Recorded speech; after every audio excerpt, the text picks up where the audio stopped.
Welcome to a new video about the power of emotions. To put it simply, if you don't learn to handle your emotions, making money can be really tough. So think about this. Am I in charge of my emotions, or are they in charge of me? If you're not sure, no worries. In this video, I'll show you how to manage your emotions to earn more money in order to build lasting wealth. Are you set to start this adventure? Hit that subscribe button and let's dive in. To make money, you need to believe that you're in charge of your future, especially your money. If you doubt this, it might mean you don't feel good about yourself. It's normal to feel like you can't control things, including money. But remember, successful and rich people don't think like that. Think about it. People who don't have much money often waste a lot on lottery tickets, hoping to get rich quick. But that's not a good plan. It doesn't make sense to wait for a big win from the lottery. Some people love gambling or playing the lottery. In Japan, buying New Year's lottery tickets is a fun tradition. It's okay to play sometimes for fun, but it's wrong when people who don't have much spend a lot on lottery tickets. Also, you shouldn't count on the lottery to make you rich. If you do, you might end up disappointed.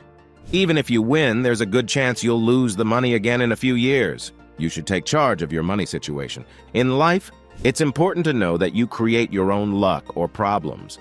Even if you don't realize it, you're responsible for what happens to you. Some people act like victims when things go wrong. They feel sorry for themselves and keep asking, "Why me?" But they're not really victims.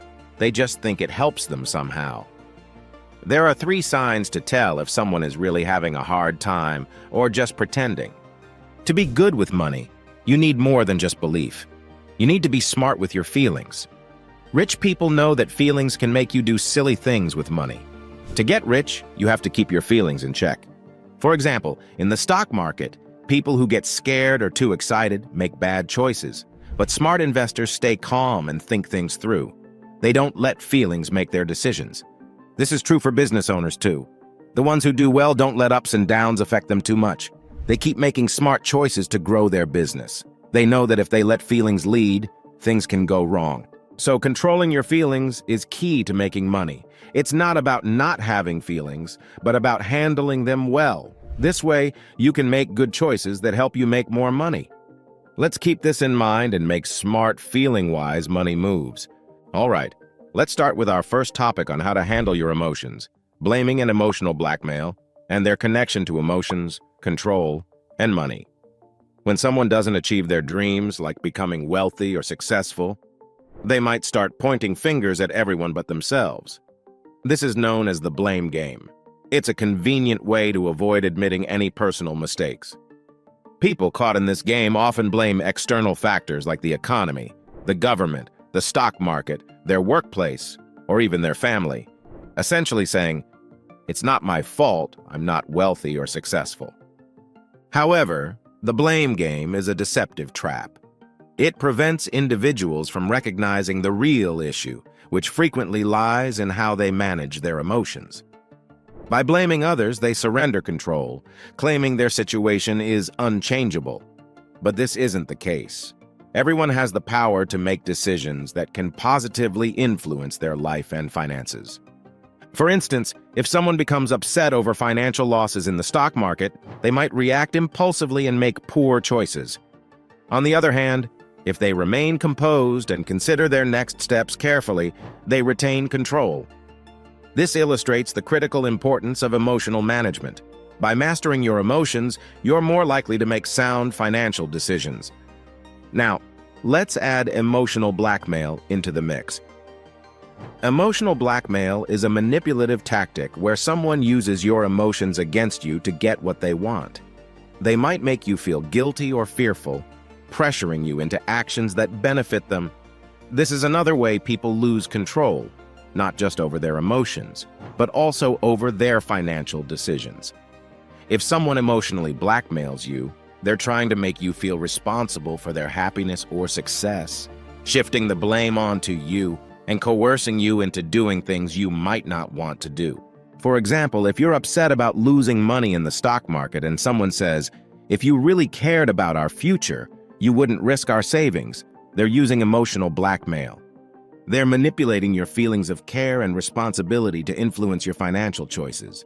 But by staying calm and thinking things through, you maintain control.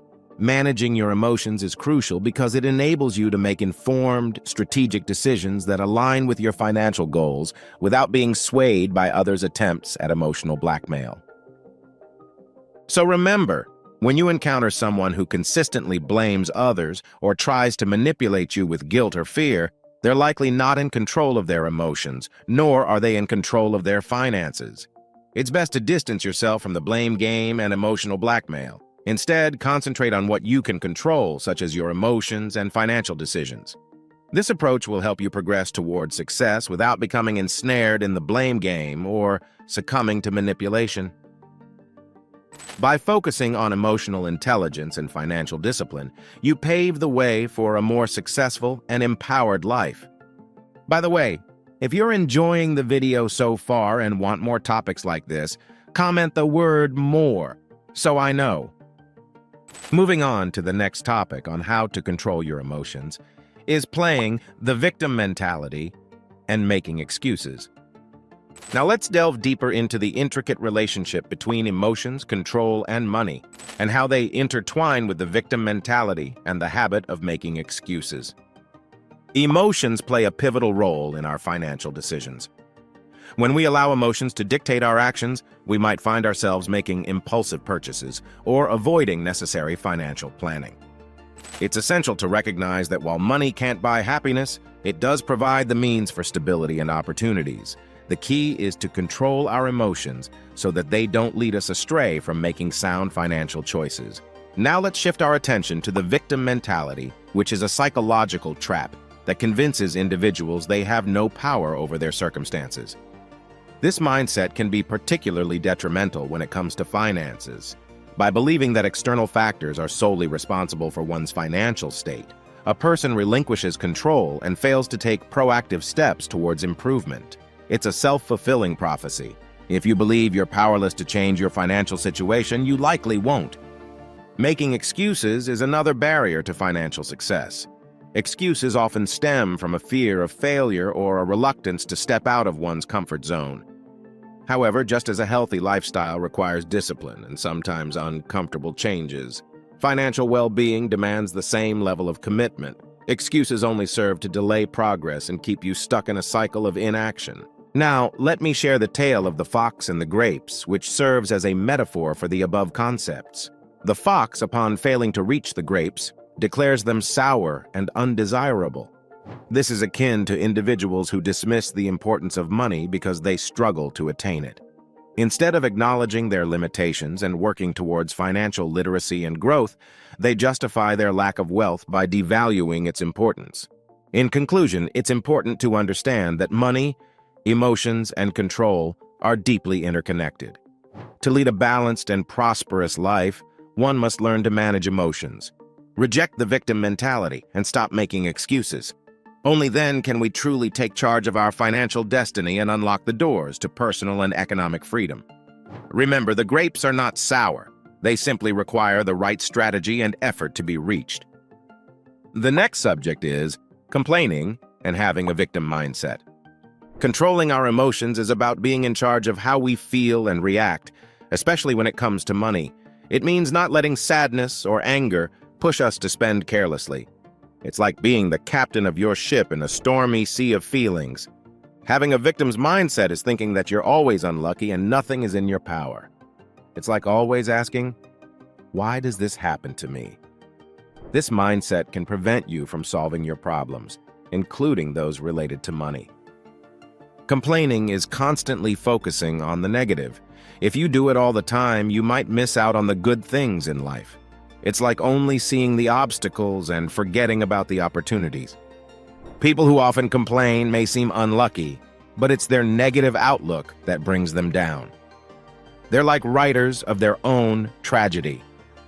It's wise to keep a distance from those who are always negative because their attitude can affect you. They may seek sympathy and attention, but this doesn't solve any problems. To be in control of your life and your finances, you need to stay positive and proactive.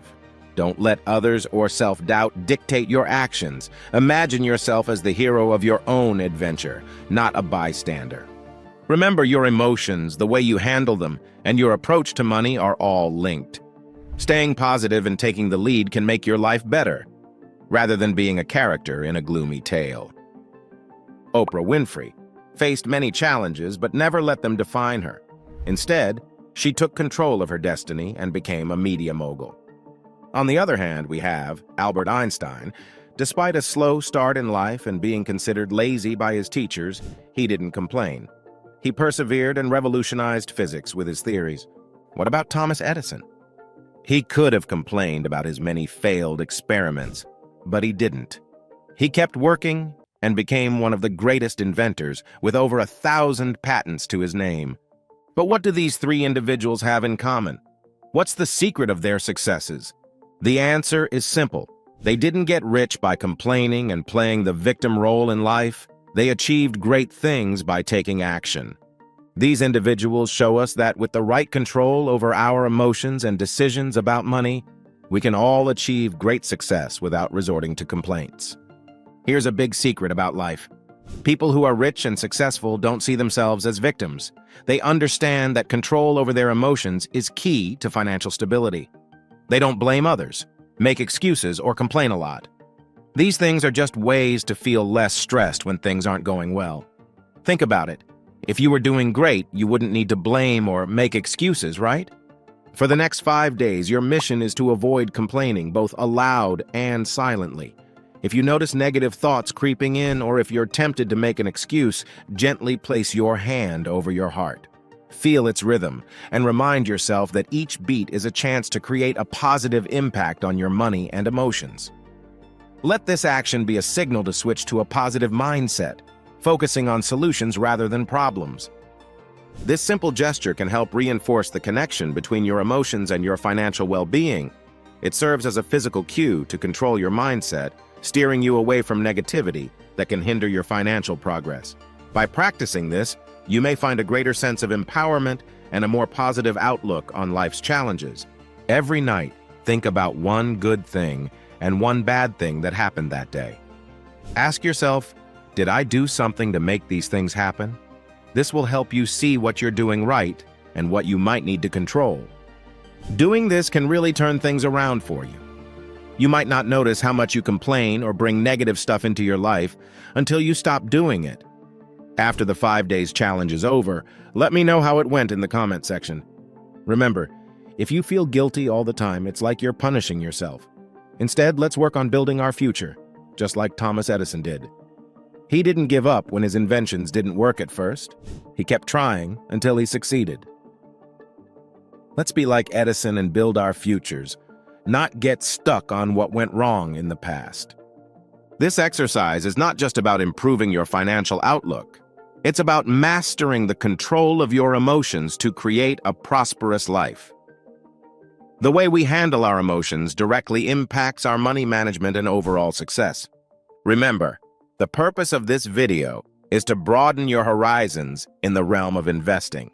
It's not about handing you a ready-to-eat financial meal, but about teaching you how to cook one yourself.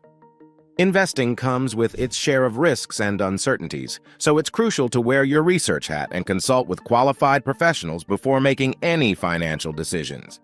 Keep in mind, past performance in investments is like last year's weather forecast. It doesn't necessarily predict what's going to happen tomorrow.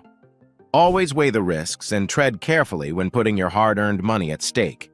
Now, if you found this video helpful, I highly recommend watching my next video, which is the perfect complement to this one. Thank you for joining us today. And don't forget, like, share, and subscribe to our channel. Your engagement is like applause for our efforts, and it motivates us to bring even more valuable content your way. So feel free to drop a comment below. I appreciate your support, and I'll see you in my next video.